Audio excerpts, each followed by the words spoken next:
Chapter 5, perhaps the most obvious studio habit of mind is craft. It's what most students think of as when they decide to take art as an elective. They want to learn to paint, draw, throw a pot. To them, craft equals art. Art equals craft. Shading, mixing color, and rules of composition, it's the basics of creating artwork. In Chapter 5, Studio Thinking describes how students develop a disposition to use skill attentively in various media and tools and within the conventions. In this chapter, craft is talked about as broken down into procedures, technique, tools, and conventions of the practice.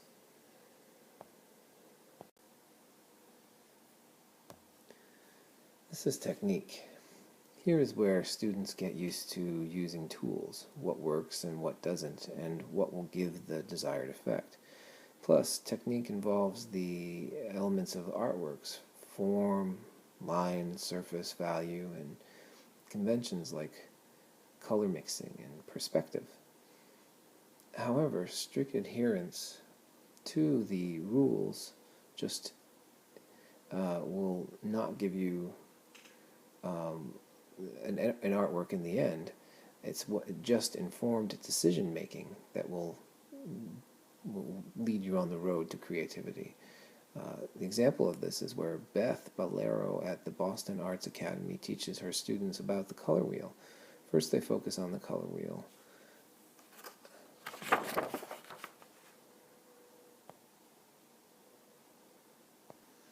She gives them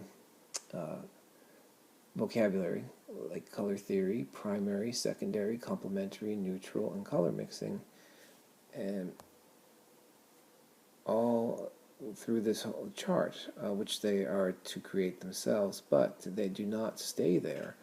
She wants to continue them using trial and error to try and to experiment with all the different colors and combinations, and then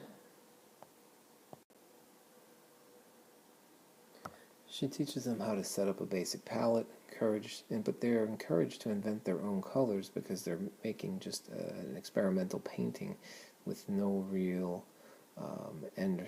The end result is not what's important, it's the process. So it gives them a little freedom to really experiment with their newfound knowledge of the color wheel. Beth guides them in experimentation with materials and asks them to refer to the wheel and color theory as they go. She says she wants them to think of these paintings as a vehicle to develop technique in color mixing.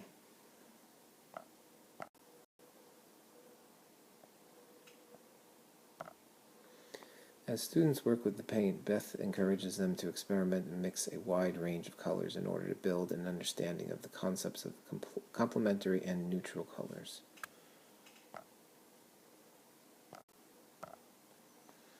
It's the foundation, she says, and unless you know the foundation, you can't build upon it.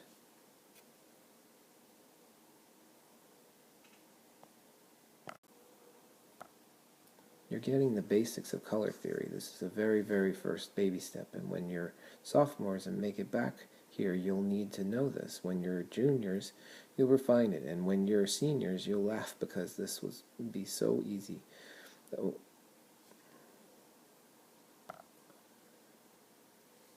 And then she goes on to describe how she encourages students to experiment with colors, where she says yellow, violet, those are opposites, so you have to be mostly yellow and then mostly violet. So yellow doesn't mean only this, and holds up a yellow paint tube. And you can mix it with a little red to have an orangish yellow, or a little white to have a whitish yellow. Good advice. Each art teacher creates a climate of safety and respect for materials with the procedures that they ask the students repeat in class every day in and day out. For example, one of the teachers outlined in the book say they ask the students to follow the same procedure for when they are working on the wheel, and that procedure is as follows: where they make the balls of clay, then they get their bat out for the wheel, then they center the clay, and once they're finished using it, they wash it and clean the bat and return it to where it was.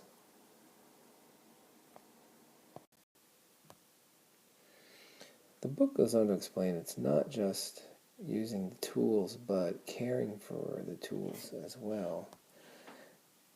Maintaining the studio is an important part of a class. Communal space requires courtesy and efficiency in cleanup. Systems of set up and breakdown are necessary to be placed by the teacher. But it also is maintained by the students. This is their space that they should know that it's their space, so they have to maintain it. Work periods must have a good, clear beginning, and middle, and end, and there must be somebody to keep track of time for the class. That might be a student, or it might be the teacher, it might be a timer, it might be a combination of all those things. But they have to keep the materials as if they were their own. Brushes are expensive, so, for example, and taking care of them as they were a professional is necessary to keep the class going.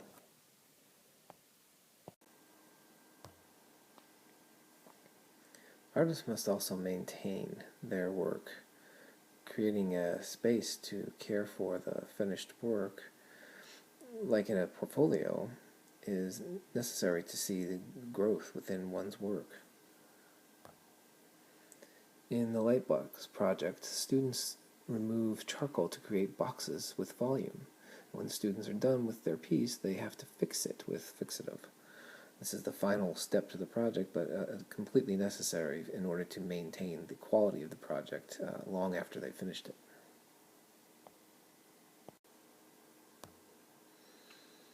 Caring for one's work is part of an artist's craft, just like caring for brushes, and they make sure that they don't get destroyed. That's a waste of time and money.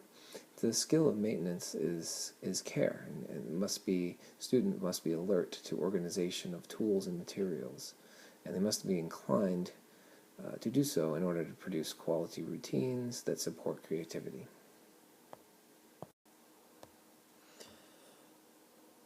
Every discipline involves craft, and just like the visual artist, practitioners of other disciplines need alertness and inclination in addition to skill to practice their craft. Heart surgeons, airline pilots, chefs. Everyone needs skill, alertness, and inclination or motivation, which equals professional level craft, which leads to creativity within your own discipline. And that leads to success, yo. Peace out.